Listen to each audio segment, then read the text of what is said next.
Hey guys, I need a shower. So I finally got that next piece ripped out. Now this one was semi-covered with spray foam, the rivets, but I'm gonna cut around the rivets and just refoam with the foam can that I have. No biggie. And then I started cutting through some of the next pieces because I want to get to this really bad mold spot here, get that ripped out. But I got to get basically it just in the beginning stage of the bathroom is where that piece ends. So I got to dismantle a bunch of crap off the wall, and then I got my drain for the tiny house water system. So plumbing system, I'll have to figure out how to pull that out of there without busting too much stuff. There is a Fernco there though, but that really doesn't help me in that case because it's hole sawed in.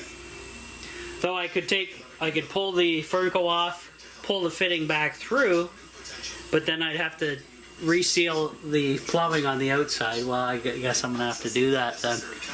So this piece looks hella bad. This is probably one of the worst mold pieces that I've seen so far.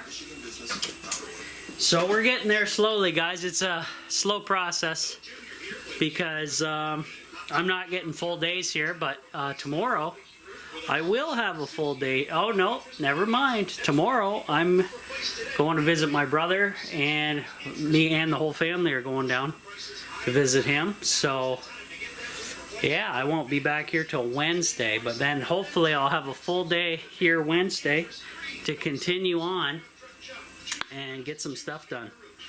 Now, I'll show you guys the laundry situation before my battery dies on the camera. I used about, I'm down to, what amount is this? 75 gallons is here. So I'm assuming like 50 gallons. 50 gallons of water there. I still got half a tank down here. Not really concerned about the bottom tank filling up with more rain at this point. And I don't have the pump hooked up, guys, because I just dismantled most of the electrical system. The only thing that's working is the inverters, well, the inverter and the entertainment setup. And that's it. So yeah. So I think that's it for me here today.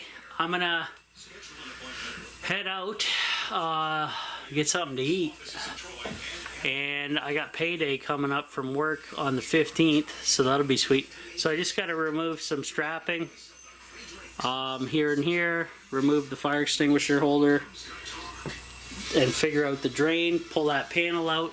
Then I can keep cutting, get that piece out, and that'll be basically that center wall section will be donezo. And then once it's exposed, like I say, I got to clean up around the rivets and then respray foam proper. I'm gonna rocker guard then spray foam. Though everything's sealed on the outside now, guys. If you've seen that part of the video or one of my recent videos, that I completely rocker guarded all the rivets twice on this side of the tiny house, and then I let them dry, not 24 hours, but I'm gonna say a good 8 hours, and then I put the Eternal Bond tape over top each rivet, and I had some bad gashes over here that I sealed up with that as well, with rocker guard and Eternal Bond tape, and it seems to work really well. So that stuff's the cat's meow.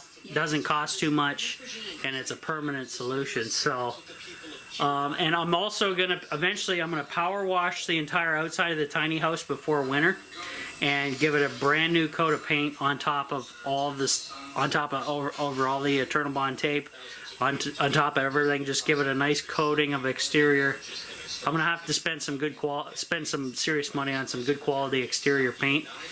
Maybe do a 2-coat setup. I got a buddy who has a he's got a commercial paint sprayer, so he said he's willing to do it. I'll just pay him cash. He says I just got to pick up the buckets of paint and good to go. So all I got to do is he just wants me to power wash it on the outside and then he'll hook me up with some. I'll just pay him cash, and that'll be sweet. But you know, when I can get to it, it's just a slow haul here. But basically, guys, we're almost halfway done one section of the trailer. So once I get to the end, that is half of all the work I have to do at the tiny house. So that's not too bad of progress, because I got to get this done before winter, of course. But still, it's only mid-July. And so I got August, September, October. And I think I got plenty of time to get her done. So I'm trying to give myself a little buffer, just in case I find any more surprises that we got to contend with. But other than that, yeah. So my camera's about dead, and I'm gonna bring it. I'll bring it back so I can load up these videos for my Patreon members, and then YouTube will get them as they come out. So if you guys want to get my stuff right away, almost live, you got to become a Patreon member. It only costs $1 a month, and as long as you stay a subscriber at $1 a month, I credit you in all my future videos on YouTube. You get all my videos unedited, ad-free, immediately before YouTube. And you can chat with me on there as well. I've been chatting to a lot of patrons on there, back and forth, because sometimes they can't get a hold of me on Facebook or on YouTube itself. So it's nice talking through the Patreon site.